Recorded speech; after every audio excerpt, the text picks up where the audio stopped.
All right, let's get our Facebook groups in here. I'll start the show. Got the wheels spinning there. 1 and 2. All right, welcome in. It is time for Broncos for breakfast. I am Nick Kendell up here in a chilly Pacific Northwest. That's Scott Kennedy in a very hot, humid Atlanta out there on the East Coast. And hopefully my internet's not freezing out. Had a little bit of issues with the Falcons show this morning, dropping in and out, but went up and reset the modem and the router. Did a little, magic dance, hopefully as well. Got a little more coffee. I want to see that. Yeah, pictures or, video, or it didn't happen. More cowbell. It's definitely one of those, the belly's out, that classic. I've got the belly for that now. I'm trying to fight it a little bit, but we're more protein loading right now. Really want you to explore the space. Yes. God, what else classic. And welcome in, folks. Good to see Scott. A lot of obviously things have happened in the last whatever hours. So, and I got the connection unstable logo there. So classic. Good job, Wi-Fi. But we're hanging out here. We're having fun. We're going to talk today about the Broncos' surprising moves and who can replace in those surprising moves. But what's new? How you doing? I'm good. Again, it's going to be hot. I was thinking about getting out, either cut the grass or ride a bike later this afternoon. It's 95 degrees, 2:00 in the afternoon. Why not? I guess my question here is, and the topic I guess I kind of want to get into, it feels like there's been, and I can read the chat, a little bit of a letdown, from there's like wait a minute, maybe we're not going to go to the playoffs this year type of feeling from Broncos country. And you can say hello to some folks. Nutjob says, definitely seemed like management's thinking of next year with yesterday's cuts. Dave saying nobody's going to kill my excitement. I get that. Shiloh, there's been definitely a bubble pop sensation. And it's, I get to that and I'm like, is this all because of, what moves changed the way you're thinking? Tim Patrick? What else was in there that makes you think, or is it just a realization as I look at the roster and say, maybe we're not as deep at wide receiver as I thought. Despite I got a laugh out of Mike Kliss with significant depth and talent at the wide receiver, out of Mike Kliss's tweet, with significant talent and depth at wide receiver, the Broncos are moving on from Tim Patrick. I'm like, significant depth and talent? Like your 2, 3, and 4 have a combined like 500 yards career. There's potential. How about that word? How about the word potential in there? I'd live with that one. That one I can live with. Yeah, not very good for the Broncos at wide receiver. I got a chuckle out of that too. Obviously, we were both laughing when we saw that. And I think it's just when you start to put the names in the starting roles, now that with Tim Patrick, like you could think about like what he used to be for Broncos. If we can recapture that with Sutton, we can do enough. And now it's, Mims, who didn't do hardly anything. Reynolds is a little bit of a training camp disappointment.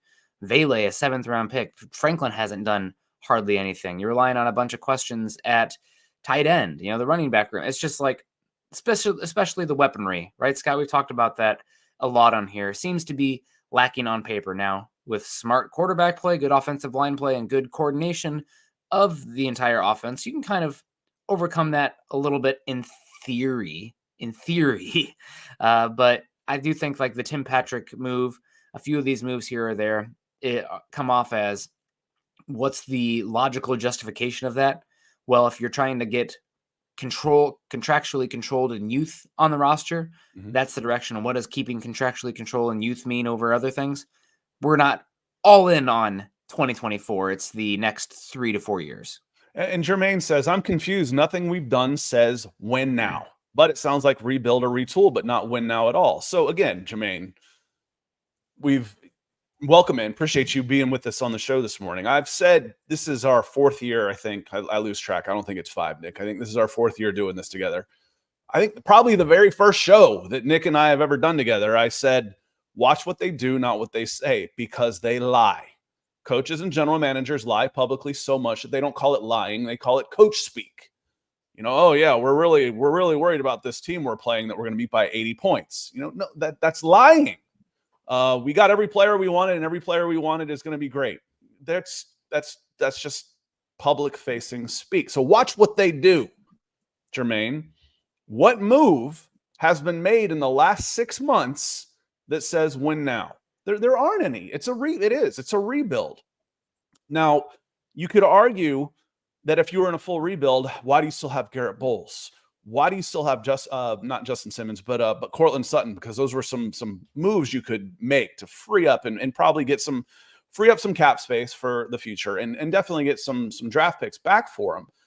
And my answer to that, Nick, is because we like Bo Nix in our rebuild and we want to play a 24-year-old quarterback. We don't want to sit him. And if we decimate our offensive line, if we have a big hole at left tackle, we already have questions at right tackle, and we don't have a single number one weapon out there at wide receiver, there's no point in playing our 24-year-old rookie. We want to play our 24-year-old rookie. That's what I get out of this. I'm with you, and that also comes back to the running game, right? The proficiency of the offensive line and having a number one. I mean, it's Sean Payton offenses. You can go back through the years; they haven't been typically, loaded with weapon after weapon after weapon. There's typically a prominent pass catcher, and then specifically tight end or wide receiver, and then a running back by committee that is heavily invested in, as well as the offensive line being heavily invested in. So we'll see. Again, on paper, there's a reason that Vegas has them at 5.5. I mean, Bo Nix looks good, and the defense on paper, I mean, especially the defensive line, looks to be better than I had hoped, including the edge rushers entering the year. But we're going to find out real soon, Scott, right? Preseason football is not real football. How many times can we add the caveat to that? But we're going to find out here soon, helping us keep the lights on and finding out if how long we can keep this going as long as the internet's holding out, Scott. Let me take this one from you. Let me take this one from you, Nick. Rob says, "Good morning, Nick and Scott, the best MHH team. Thoughts on who we should claim on waivers? Sine, is it Sign or Sine? Sign? I think it's Sign. I don't remember. Okay, Lewis Sign, safety, University of Georgia, out of a job after just 2 years. Significant injury as a rookie. I think he had a compound fracture in his leg and just hasn't really come back from it. I know that's tough. Would he be worth kicking the tires on in a workout? Absolutely. But I say that about everybody. But yeah, do you necessarily want to use a waiver spot on him? Nick Fairley, cornerback, former number one, damaged goods. Be glad I won that. Be glad I won that discussion, Nick. In our first year. Yeah. I like. Well, I think Fairley's a better scheme fit with what they want. Dude, I don't care about scheme in the first round. I mean, that was our first year, guys. I just replayed it for you. He trade back was what I wanted. I wanted OA and either Fairley or Newsome, obviously, or the quarterback. Obviously, it didn't work out that way. But Rob, good to see you. Fairley is the back injury, right? That is something that we didn't. That's concerning. He's also had tragedy. What was that? Did he have back surgery too? Yeah, like even before his rookie season. So for a cornerback, but Ika as well at nose tackle. I mean, we're talking nose tackle. I'm looking at Zion Logue, maybe because some familiarity out there, a little bigger length there, not necessarily the nose tackle, but we'll see. From what we know, and we heard it beforehand, Scott, and now we can confirm it based on people who have, are in the building a lot and more prominent Broncos insiders. But Mike Kliss has also mentioned that Denver is looking for linebacker specifically. And actually, as much as we made fun of kind of poke fun at Kliss with the so much talent and depth. Nick, we might have to. Then we have the linebacker to kick you out of here today. Might have to go solo on this one today. There's just too much interruptions on your internet. But yeah, what Nick was stuttering was linebacker. And yes, I think the release of Jonas Griffith shouts that from the rooftops. This was a guy who was listed as possibly a co-starter. We've got, real high hopes for him, and injuries have taken him away too. But I want to, Rob, thank you for the support. I want to roll this into KB was with us on the Falcons podcast. The Falcons' depth was on the defensive line. When you look at where their depth is, they've got a couple guys that they cut that have played significant time in the NFL and a rookie. So he mentioned Nick mentioned they cut their 6th-round draft choice. Another guy out of Georgia, Zion Logue. He's 6'6", 315 pounds, and can move. Now, he fell to the 6th round because he's not overly productive, but talk about a prospect. I don't see a whole hell of a lot of difference, Nick, between him and Owazarike as far as the tools go. And if you like Owazarike, how about his clone? I'll take another one of those, right? Yeah. I'll definitely keep an eye out there. Looks like my Wi-Fi is good now. I don't know. Something's going on with Xfinity this morning. Maybe it's because all the students are rushing back at UW, not too far from me here. Troy coming in. These young guys played hard to improve a great season regardless of record. We need realistic expectations and can be pleasantly surprised. Have a great show. Scott, I do want to push back a little bit on your comment earlier because every time the mic is in front of Sean Payton, he talks about how much he likes these guys, but it does seem like it's always guarded in a sense that trying to not have expectations too high outside of the building.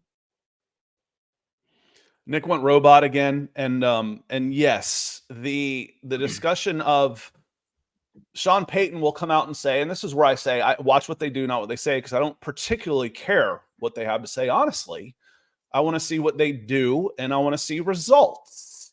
So the idea that Sean Payton says, when we look back, this is going to be a really special draft class for us. Okay, show me one. Two, what do you have to gain by saying that? Well, it's a little self-serving because he's the one that picked those guys.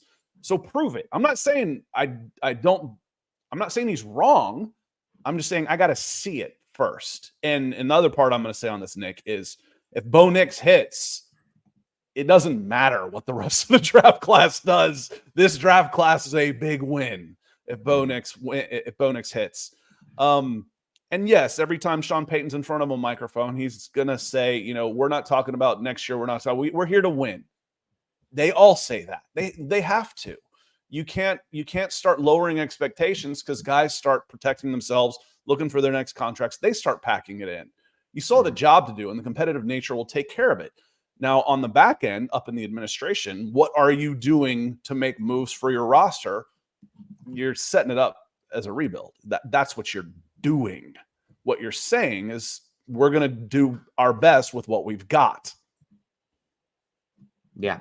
I mean, nothing more that you can say about that, but it does seem like every time Sean Payton is interviewed, he's excited about this class. And you're right, Scott. I mean, we go back, I remember the 2017 draft. Chiefs had a draft and they'll take Tano, Passigno, and a bunch of question marks in a lot of spots. I'm like, you know what? If Patrick Mahomes hit, they could have taken, 25 kittens for the rest of the class. I don't know. Like, it wouldn't matter. But Michael coming in here says, good morning, Nick and Dot. Broncos for breakfast. Bow time, bow leave. God bless Bo Nix. Yeah, go. Hopefully I'm not too robotic there, Scott. Go Broncos. Gonna have to make an executive decision here, Nick, and we're gonna go solo for the rest of this show. I had to do the same thing the other day to Thomas. Sorry, Thomas, but it's just not working, and it's taken away from this. So we're gonna go solo for now. So say goodbye to Nick, everybody, and I'm gonna get to the questions on here. Appreciate everybody hanging out. We got a bunch of super chats that we want to get to, and a lot of viewers. But Nick, it's just not working today, buddy. So have a good day. And join the chat.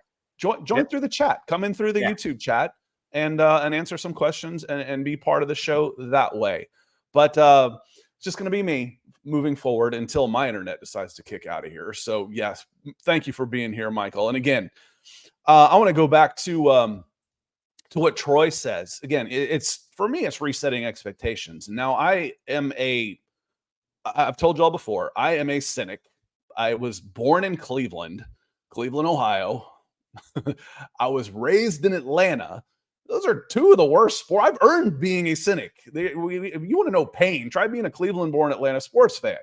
I am a cynic. You've got to show me on this. So my expectations are generally lower than everybody else's anyway. But Troy comes in, if these young guys play hard and improve in a great season, regardless of record, those are my expectations for this season. You get rid of Tim Patrick, and you basically keep Devon Bailey in his place. Now, Devon Bailey is not exactly young. He's going to turn 27 in December. But you should have 4 years of prime with Devon Bailey. If Devon Bailey turns into a legit number 2, that's a win. we've said it before, and I don't want it to boil it down to something this simple, but it kind of is, because you've got salary cap money. You've got your draft picks back for 2025. Moving forward next year, you're surviving cap hell right now. This is it. This is as bad as it gets with the salary cap is 2024. That if you hit on your quarterback, you've got a cheat code, as Nick likes to say. You've got a cheat code for the next 3 years on his contract, 25, 26, 27, and even really with a fifth-year option compared to what a second contract on a quarterback goes for. You've got a cheat code. So this season is about development, and it's about improving the young players. That's where my expectations start. Now, does that mean that it can't be better than that? Of course not. Let's see where it goes from there. But the moves the Broncos have made from the second they benched Russell Wilson have been, we're rebuilding this team. And it's hard to do that and make the playoffs in the same season in the AFC West. It's tough. As right-wing nut job says, appreciate you coming in. He says, keeping Frank Crum on the 53 and releasing Tim Patrick screams rebuild, retool to me. Yeah, there's a couple of those that are interesting. You look at the 53, and keeping 3 quarterbacks, which is something that looked like it was going to happen all the time anyway. But with Zach Wilson, Jarrett Stidham, and Bo Nix, I've seen it happen. It feels like that's happening more often now across the league, where people are hoarding quarterbacks. Is Zach Wilson good enough to be a number 2 in this league somewhere? Yes, he is. Is Jarrett Stidham good enough to be a backup quarterback in this league? Yes, he is. So come trading deadline, if someone needs a quarterback, you have an asset. You have held on to an asset, a tradable asset, where if you cut them, you get nothing from it. You're not you would have gotten $5 million. Would you rather have the $5 million available if you cut Jarrett Stidham, or would you rather have an asset that you might be able to spend for a day 3 pick? We'll see. One of the surprises for me on here was only keeping the 5 wide receivers. I'm not surprised by any of the 5.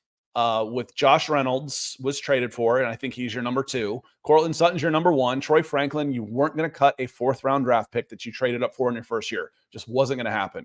Marvin Mims, a lot of investment in him. He's not going anywhere either, and Devon Vele has been really good in camp.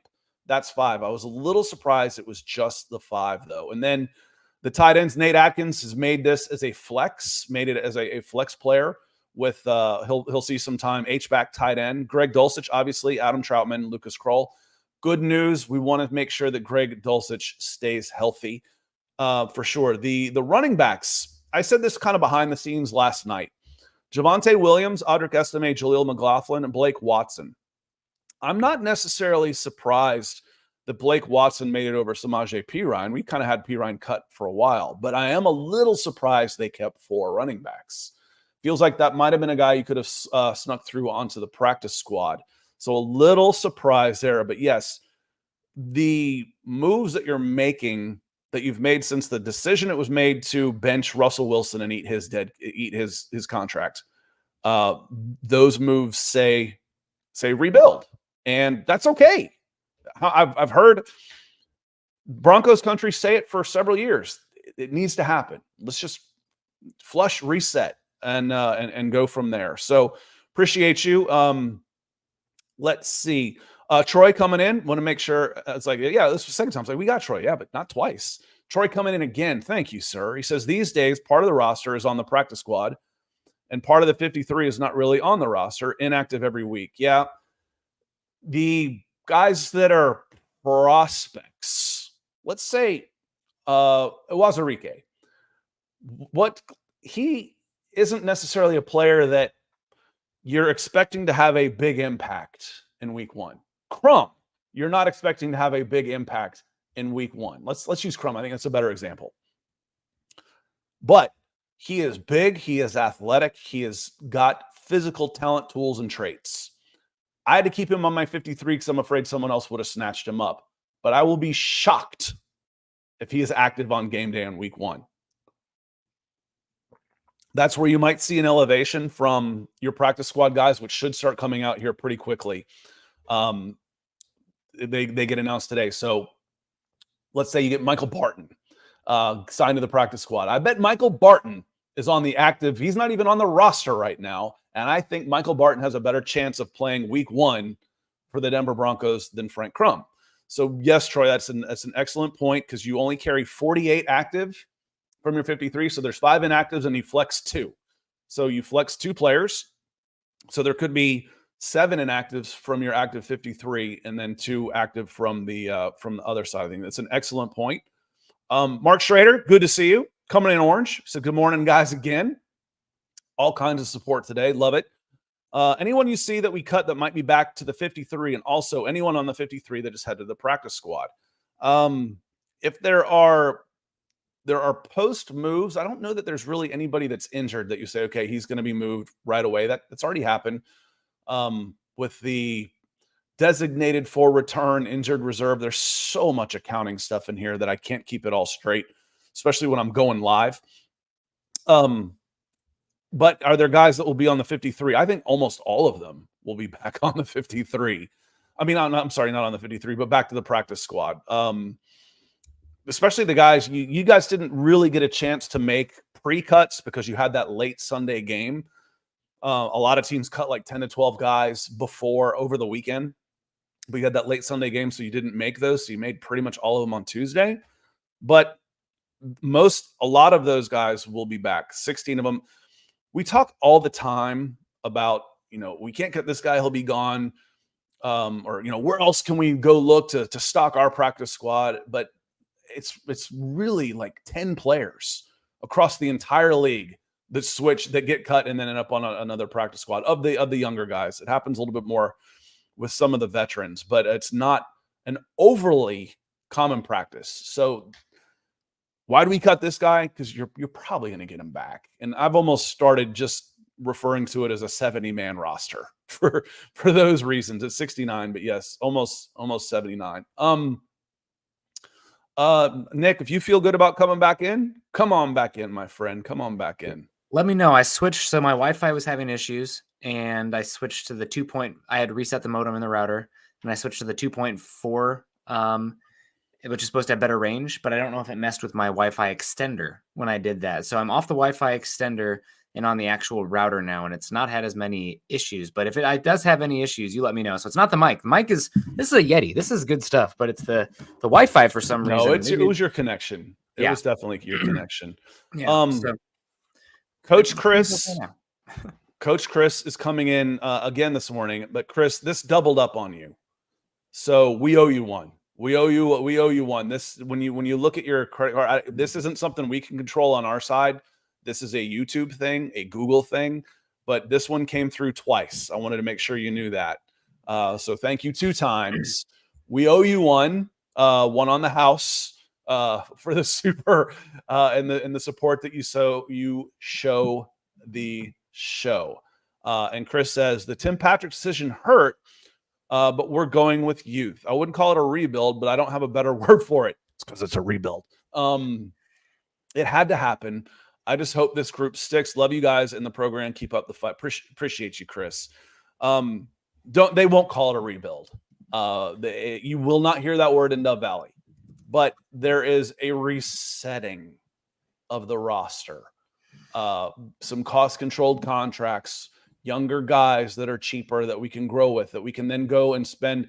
Nick and this was one of our points of contention yesterday about a possible comp pick for, Zach Wilson if he goes. I'm like, dude, they've got $100 million next year. There's no way they're going to spend in free agency, which will cancel out any comp picks that you might get for guys you lose. If you couldn't get one for Lloyd Cushenberry, who signed a massive center contract in a year where you were cap strapped, you're not getting one when you got $100 million to spend, brother. So, yes, it's a reset. I'm resetting the salary cap, Nick. I'm resetting the roster in order to build and get the arrow pointing in the up direction again. Yeah. An aging, expensive roster is dangerous.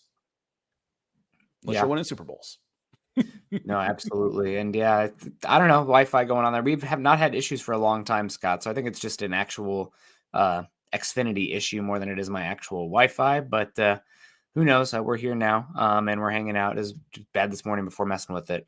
The TP decision. I mean, it's a storyline, emotional bummer. that he's gone, as Coach Chris talks about. Because, I mean, we saw it after that game in Indianapolis, players embracing him, everything he's gone through. And by all accounts, Patrick is a really hardworking, tone-setting kind of player, and somebody that Broncos country had familiarity with and has followed. You know, there's hope there. Now you have Mims, who's disappointed so far this offseason. Reynolds, who's been pretty much a no-show based on reports at training camp. And I can't even remember a Reynolds reception off the top of my head, Scott. And then 2 rookies. Franklin's not done much and Vele's not done much. So there was a little bit more, it felt like substantial hope with Patrick. But in reality, you know, he's a player that Denver brought back for pretty much nothing. And he's had a lot of injuries. I mean, how long was he even going to play? I love the emotional story. It is a bummer from that perspective, but this is a team that, as you said, watch what we do, not what we say. It's a rebuild kind of season. So I don't know. We'll see. And thank you, Robbie says I sound great now. The Wi-Fi extender not working. I have a buddy who's techie. Scott's techie too. I'm probably have my buddy come over and mess with my internet stuff, because before the Wi-Fi was not good unless I had the extender going, and now the extender is kind of waning. So we'll see. I've got a drill and a 30-foot Ethernet cord. I have a rental, so I drilled a hole in my closet upstairs, and I run it straight down into another router in my house. So I've got, a router downstairs also, and I run that one in here. So yeah. I've got it. It's hard to do that when you don't own, to start drilling into walls and stuff. But hard to own in Seattle.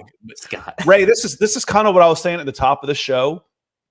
It feels like there is a shift in the attitude of Broncos country. Why? Is it because of Tim Patrick? Because I agree with you on this, Ray. My point is, cutting Tim Patrick is not exactly making the team worse. He hasn't played in 2 years for major injuries, and he's over 30. If it's a show me thing, he hasn't. We've said before, and I've said the same thing about Dulcich, knock on wood. 2 of the questions you have going into this team are Tim Patrick and Greg Dulcich and their ability to stay healthy, and Jonas Griffith for that matter, and 2 of them are gone. Greg Dulcich, anything you get from him this year is gravy. Anything you got from Tim Patrick this year was gravy. I wasn't putting him and counting on him. I'm not counting on Greg Dulcich, but I do really like him. So if he is a difference maker for this team. But were we counting on Tim Patrick? So is the cut on him, is that really why we're feeling downish about this? Or is it really more the reality, like, oh goodness, we are young and inexperienced all over the place, including Jordan Jackson, who makes the team, who's never played an NFL game. Things like that make you go, maybe this isn't quite what I was thinking it was. Yeah. It's, looking at the 53-man roster, we've talked about it before. There are more questions than answers right now. And that doesn't mean it's a bad thing, right? Also, Scott, we like to talk about the error bars there. The range of outcomes is wider for Denver. I mean, who saw Puka Nacua coming out last year in the 5th round? Why can't Vele, why can't he? Because statistically speaking, that's why can't I win the lottery? There you go, right? You can. If you want to be that person. But Nick and I are better at math than that. Yeah. Yeah, the probability is kind of getting in the way, but that's, you never know until you know. The variety of outcomes is still wide for Denver. And maybe, again, these moves, Patrick, Griffith, Burton, Perine, those are all 2024 scope players. When you're talking Bailey, Atkins being kept, Vele Franklin being kept instead, Watson, all those guys, Crum even, keeping the roster. Those to me say 4+ years of control, youth experience, and having more options in the future. You're finding out more about guys who might be players for you 2025, 2026, when you're aligning it with where the Broncos are at from a age perspective, from a salary cap perspective, it makes more sense to be contenders ramping up there. So again, I think a lot of the letdown has to come because you see Patrick move on, you see these guys move on, and then you look at the roster and be like, oh man, I don't know a lot about a lot of these guys, right? Or they're just a lot of question marks. And you come back to reality. We were 3-0 in the preseason. We're riding high. Bo Nix, wow, we're going to be so good. Sean Payton. You look at the roster, and then you're back to, oh yeah, our win total from Vegas is 5.5.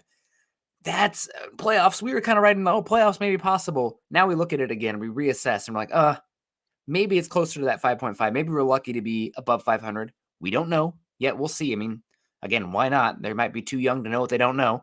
But I think it's kind of a reset once you actually see the roster come out and go through what the depth chart looks like. It's like, man, without Patrick, without Perine, without all these other guys that we had hopes, rolling Yahtzees over and over again, just seems less probable.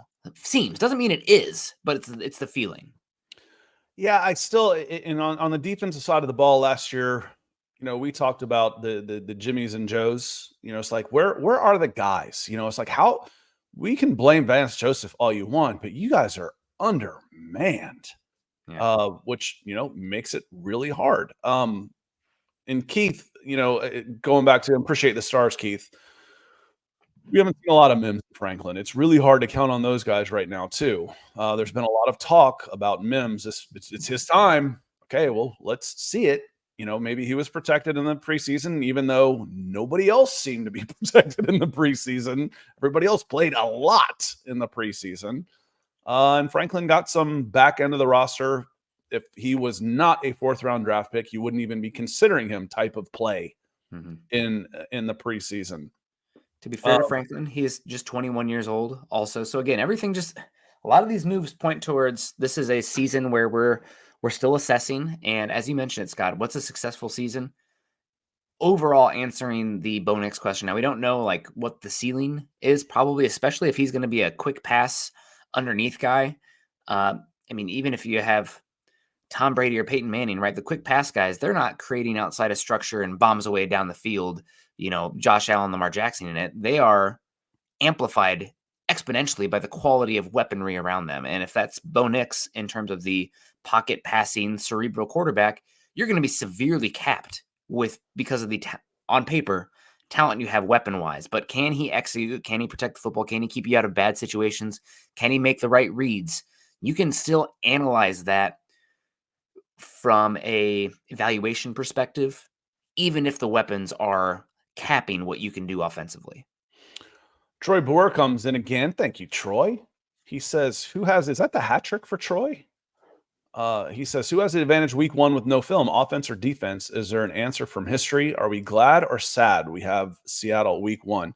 You've got a new quarterback at Denver, but you've got an offensive coordinator with loads of film, loads of tendencies, lots to do different things. You've got a new head coach and a new defensive coordinator in Seattle with lots of tendencies and lots of history. Where am I watching? Am I watching Ravens film to see what Seattle might do? And then part of it, Troy, is personnel. What are they good at? What can I expect from Bo Nix coming out? My answer to this early is always defense. With installs anyway.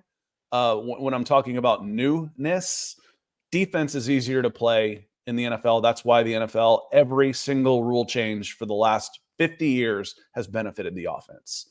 Every single one of them. It's just easier to play defense. One mistake can kill an offensive play.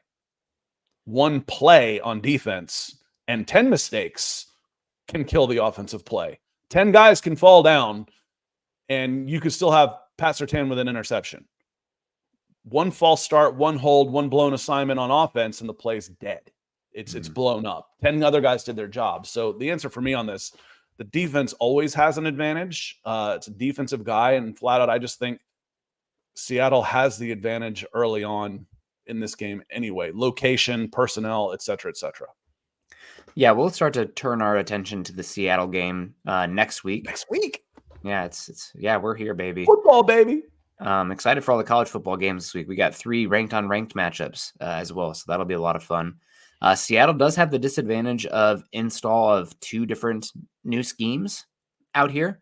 Maybe even the somewhat distraction of Pete Carroll still being in the building. It's kind of a weird situation. Like, okay, Grandpa, let's get you to bed. Felt like from Seattle ownership out there with Pete Carroll. But they brought in Grubbs, right? The former offense coordinator from Washington, who was with Alabama for like a week and then moved on back to Seattle. Kind of funny. And then McDonald, of course, who's one of the best innovative defensive young minds in football. I mean, he ascended rapidly, Scott, from Michigan to Baltimore, now head coach. So we'll see. What I will say is typically it's defense that has the advantage week 1 because it's just, it's do you have the horses up front? And by all accounts, I'm out here in Seattle. They have a lot of excitement for their defensive line this season. If I was a betting man right now, Scott, I might be buying stock in Rookie of the Year, Byron Murphy, because he's been a problem out there. And he's also surrounded by Draymond Jones, who I'm glad we have Zach Allen instead of Draymond, but Draymond's, for your third best interior pass rusher, pretty darn good. And they also have Leonard Williams, who they paid pretty hefty for, who's been a pretty darn good, former blue chip player, pass rusher with the Jets to the Giants. Who was the other one? Shelby Harris, he's been out. Yeah, I was like, who's the other one? Didn't he go up to Seattle though? He did. Yeah. He was there. He had the interview after Denver lost, kind of puffing his chest out. But he's been he's kind of on the kicked around the league area now. I've already forgotten about him. But Draymond's a good player. We know that. Yep. Coach Chris, appreciate you because we're running out of time here. He says this may have been addressed, but with the cuts, what does that do to our current salary cap? Do we have enough to sign potential high caliber potential starter on the OL? There are a few out there that would be targets. So you can find money if you needed money. That's not the issue. I think the issue here, Chris, is you're not going to be investing in the offensive line financially. You feel pretty good about your 5. Yeah. You're not going to put $10 million into the offensive line. Now, if a receiver showed up, a 26-year-old receiver, but I don't see a ton of money going into anybody older than 26 years old for this group that you couldn't have multiple years of that wouldn't be part of the future. I just think this is what we're going to go with, and we'll roll over any savings till next year when we're ready to make a run at this thing. Yeah, absolutely. Coach Chris is killing it today. Killing it today, dude. I said you had a free one too. Yeah, he's saying Samaje is similar to Estime, Tipe, Vele. In theory, right? We had many duplicates. I'll miss the guys next 2 weeks. Be in Thailand for my 25th anniversary. Well, happy anniversary, man. That's awesome. Yeah, never been to Thailand. It's definitely on the bucket list. We'll be watching 24 coming up next week. So 25, I got a plan. 20 was COVID year, so we didn't get to do anything really. And then so we're gonna try and do something next year. I always wanted to go to Spain and haven't gone all over about every place else, but shoot, they're like attacking tourists over there in Spain because they don't want the tourists around anymore. I'm like, well, that's easy. There's plenty of people that'll take my money. So Congratulations. 25 years is awesome, Chris. That is amazing. And Chris really coming in big time. We appreciate you. So just back to the roles here. I do expect a combination of Vele, Reynolds, and Mims to be used to help kind of cover up Patrick. Maybe we'll see Dulcich get more usage as the F tight end as a big slot as well. Right, Tim Patrick body type skill set a little bit more X, but they had to use him big slot or Z because Sutton is the better player. So we'll miss them. I'm going to be curious to see what they use to replicate his blocking out there because he is a good blocker and that seems to be a theme. But you do again, Dulcich, not a good blocker for a tight end, but for a wide receiver, a good blocker. Come out of the slot, I can get a 210-pound safety. I like my chances. Yeah, exactly. And then Reynolds as well, in theory, a good blocker. Perine, I do think it is Estime who's going to line up there in the Perine role. Maybe even also Javonte, now that he's a year further away from his injury, last year of his contract as well. Get some more of the third down usage as well. Now you're going to lose a little bit in blocking and receiving, maybe. But again, it's the 1 year perspective versus the 4 year perspective when you're talking Watson and Estime. And after that, the other guys moved on from Griffith. You brought him back cheap. You didn't really save too much money moving on from Griffith, but Bailey, 4 years of control, maybe even more than that with how the exclusive rights stuff works for the undrafted free agents, and more just long-term perspective there. So those are the guys stand out. Like, I'm surprised also Throckmorton moved on from, but you do have Forsyth who's got a little bit more tackling or center ability. You kept the 2 backup offensive tackles. I will say, watching preseason, Scott, man, was I missing Quinn Bailey out there. I mean, we're talking backup offensive line, not always great, but like stay healthy. Yeah, it's rough. It was really rough. So that's something. Just the reality is when you've had, I say it in almost all my articles, I feel repetitive sometimes, but like you have unbelievable dead cap, biggest ever for one player and the largest in the NFL this season, and you're missing top 100 picks from 3 different draft classes that guys would still be on their rookie contracts. Of course, you're going to have areas on the roster where you're lacking. I mean, it's unless you're having all-time drafts, improbable selections, day 3, year after year after year. Not probable, obviously, we've seen hasn't been the case. So there's going to be areas that are lacking, and offensive line depth, definitely one of them. Yeah, stay healthy. Yeah, it worked last year, but I like what I've seen from Wattenberg so far. Again, and part of this is I never was really all that impressed with Lloyd Cushenberry. So, I kind of set the bar at meh. And I think Wattenberg, I just don't think there's going to be much of a drop off. And I like physically what I've saw from the offensive line this year. And what I mean by that is just the whole year in the strength and conditioning program, the offensive line looked more mobile. They looked more athletic than I've seen them look in the past, where the screen game is going to be a thing this year. Vintage Jeff coming in, Caleb Farley, CJ Henderson, and what about Higgins in 2025? Farley, I think, is kind of damaged goods. CJ Henderson hasn't been able to play anywhere. That there's been like one corner in that. Is that the same class that Jeff Okudah went 3rd overall? And Terrell's like the only corner in that class. I think it was that class. And let us know what you think about Higgins in 2025. Yeah, that was the class before Patrick Surtain. Yeah, I think so. 2018 draft class. That makes sense because Terrell just got paid, right? 2020, I believe. You're right. 2020. Getting all after COVID. Yeah, and then 2021 was our first year together. Yeah. 2021 was our first year together, and that was Surtain. Yeah, Jeff Okudah was the next pick. CJ Henderson, you get AJ Terrell. Nothing better than the Raiders taking Damon Arnett. That was flashing weapons on Instagram Live, and the Raiders going to Raider, man. As far as those two guys, I mean, maybe CJ Henderson, good athlete. Farley, I liked him coming out. I mean, so smooth, but I think multiple back surgeries now. That's just, as a cornerback, that's a tie in the casket, right? That's hard to come back from. So let's hit. I think Michael Ranquillo is about ready to send us out, and we're about 2 weeks away from the meet and greet. So I'm looking forward to that. We're at August 28th. So in just 2 more, and we got football next week. But Michael closing us out says, "Great show today, Nick and Scott on Broncos for breakfast."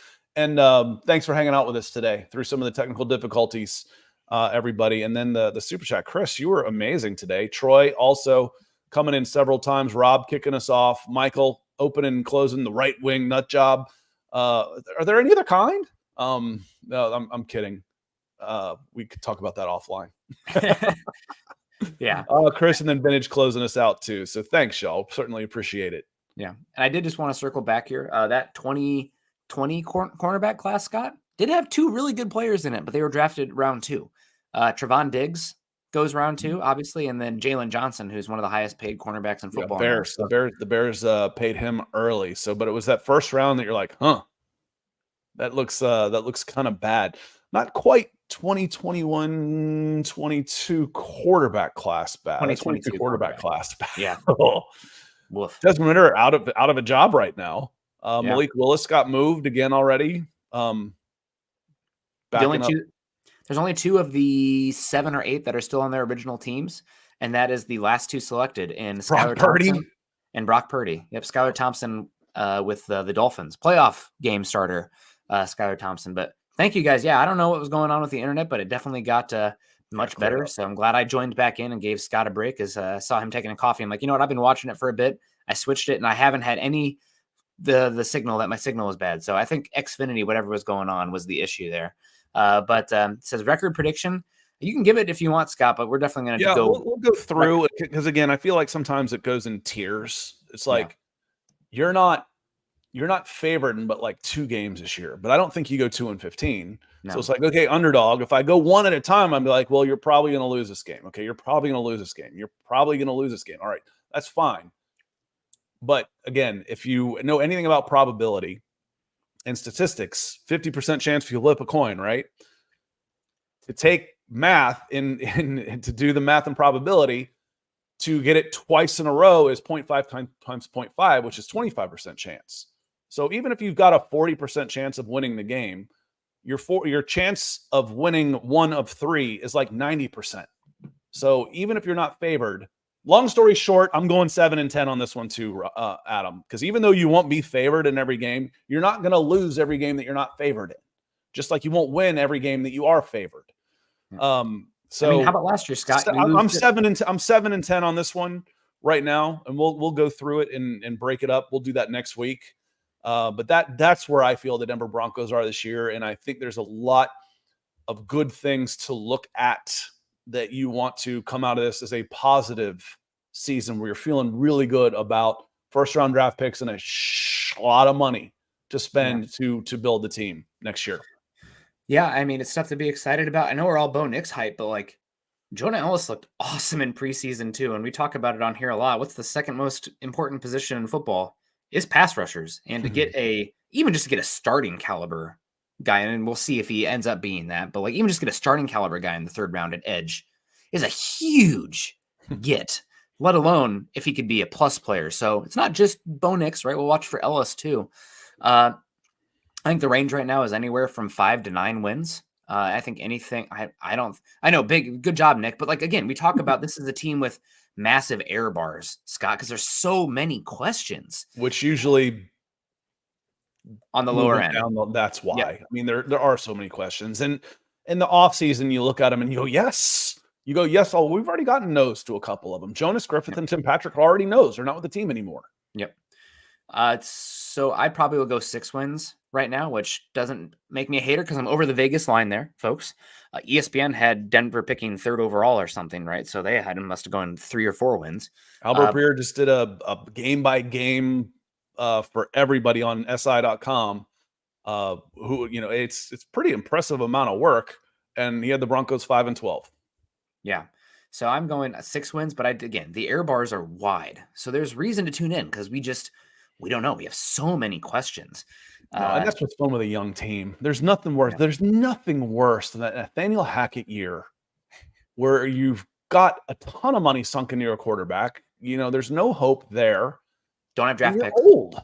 And your draft picks are gone. That's when you're just like, F&A, man. Yeah. Like, no, there's a lot of young, exciting potential on this team and a bunch of money next year, and you got your draft picks back. This is going to be a fun season.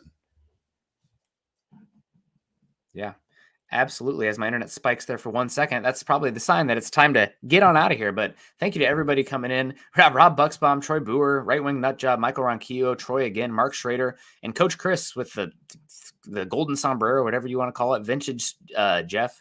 Appreciate you guys so much coming in here. Congratulations on the 25-year anniversary as well, Coach Chris, coming up here. Enjoy Thailand.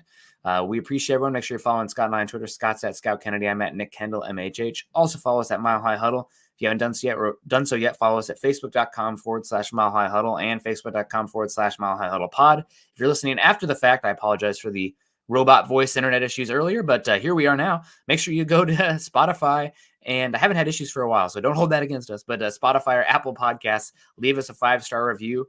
And as that ticker says there underneath, please subscribe to our show over on Mile High Huddle and like this show and share on your social media platforms as well. We got a lot to talk about. Still got 260 eyeballs in here on the Facebook side. Click a thumbs up on the way out as well. Scott, we'll see you again next week. It's not going to be a Victory Monday. Unfortunately, first time in a bit we haven't had victories though. Yeah, right. We'll just carry it on. The Broncos are still undefeated. When we get back, the Broncos will still be undefeated in 2020. Well, not 2024, the 2024 season. Yeah, absolutely. And I will be heading to the Broncos Seahawks game, and people don't have to be afraid anymore because the curse has been broken.